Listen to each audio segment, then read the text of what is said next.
Hordoftoota keenya qaqqaalii fi kabajamoo bakka adda addaarraan hordofuu jirtan akkam jirtan fayyaa keessanii baga jiraattan baga rabbii har'aan isin gaate jecha mudannoo ajaa'ibaa takka kan nama mudate isin biraa gahuu barbaada. Mudannoon sunis akkas ture. Gaaf tokko guyyaa tahee wayii odoo karaa deemuu jiruuti bilbila haasa'ee namaa wajjin bakka kanatti wal agarra jedhee wal baallamaa jarjaraan karaa deemaa ture. Odoo karaa deemuu jiruu jarjaraan harmee tokkotti karaatti dhufe.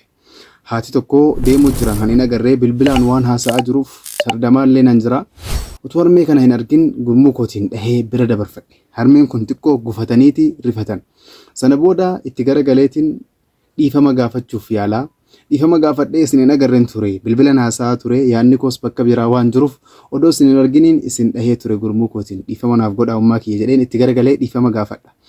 Harmeen kunis dhiifama siif hin godhu geessee si hiisisuun qaba. Ana nama sirra guddaa nama taraa haadha kee ta'u akkamitti gurmuudhaan dhooftee na bira daarfatta. Kana akkamiyyuu yoo ta'e dhiifama siif hin godhu geesseen si hiisisa kottu naan jedhanii harka koona qabaniiti karaan deemaa rurraa gama duddubbee na deebisu harmeen kun. Dhiisu jedheetiin duukaa deema garuu amman duukaa deemu kun nan kadhadha. Lakkisaan beekaa isinitti hin buune na dhiisaa jedheen kadhadha. Ni didan. Utuma na harkisaniiti karaa na fudhanii deemuu jiranuu karaatti gufuun tokko dhahee isaan kufani amma harmeen kun. Gaafa gufuun dhahee kufanii jedhanuu harmee kana ol fudheetiin baadha. Ol fudhee baadheetiin bootaa lafa sirrataa yookaan lafa diriiraa irra geessee achitti lafa kaa'eetiin dhiifama harmee kiyya ammallee dhiifama naaf godhaa. Sinsila isin dhahee isin bira daarfadhe beekaa odoo hin taane jarjaraa waanan jiruuf namaa wajjin bilbila haasa'aatiin jarjaraa deemaa jira. Kanaaf isin gurmuudhaan isinitti bu'e malee beekaatii miti dhiifama naaf godhaa jedheetiin ammallee dhiifama gaafadha.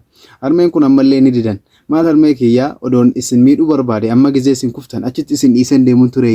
Wantan achi isin ol fuudhee isin baadheef waan isin kabajuu fi waan isin jaaladhuu fi malee ani duraa sanas tuffii keessan yookaan kabaja keessan dhabuu miti dhiifama naaf godhaa jedheetiin waa hedduu jedhee kadhachuuf yaala. Harmeen kun ammallee na dhaga'uuf ayyamamaa ta'uu didan. Sana booda waa hedduudhaan kadhadhee ganda dhabe booda maali isin haadha ilmaaniiti miti nama ilmoo qabu miti ana nama ilmoo keessan ta'utti akkamitti garaa natti jabaattanii utuma wanti kun dhugaadhaan ta'e dhiifama naaf gochuun qabdanu ani immoo beekaatii miti dhiifama naaf godhaa jedheen gaafadha. Haadha ilmaanii naan jette akkamitti ilmoo kootiin natti dhufta. Egaa ilmoo kootiin natti dhufte wannati natti goote kunis beekaas na dhahee beekaa ta'uu sadhabuu an dhiifama siif godheen jira bakka hajaa keetii deemuu dandeessa naan jedhan. Kanarraa mudannoo na mudate kanarraa wanti naaf gale. Mudannoo na mudate kun abjuu yookaan manaman kan na mudate yoo ta'us mudannoo kanarraa wanti naaf gale haati tokko harmeen tokko karaa kamiin iyyuu haa ta'u itti dhuftee dadhabuu dandeessa garuu karaa ilmaan itti dhuftee jennaan ilmoo caalaa wanti isin jaalattu akka hin jirretu irraa naaf gale. Kanaaf warri addunyaa kanarraa haadhaaf abbaan keessan duniyaa kanarra jiran haati keessan duniyaa kana keessa jirtu carraa guddaa qabdan. Kanaafuu haadhaaf abbaa keessan warra gammachiisee irraa fayyadamu ta'uuf yaala. Kanaafuu mudannoo kanarraa waa hedduutu naaf gale. Isinis waa hedduu irraa baratan jedhee yaada. Wassalaamu alaikum warahmatullahi wabarakaatuh. Nagaan jiraadha.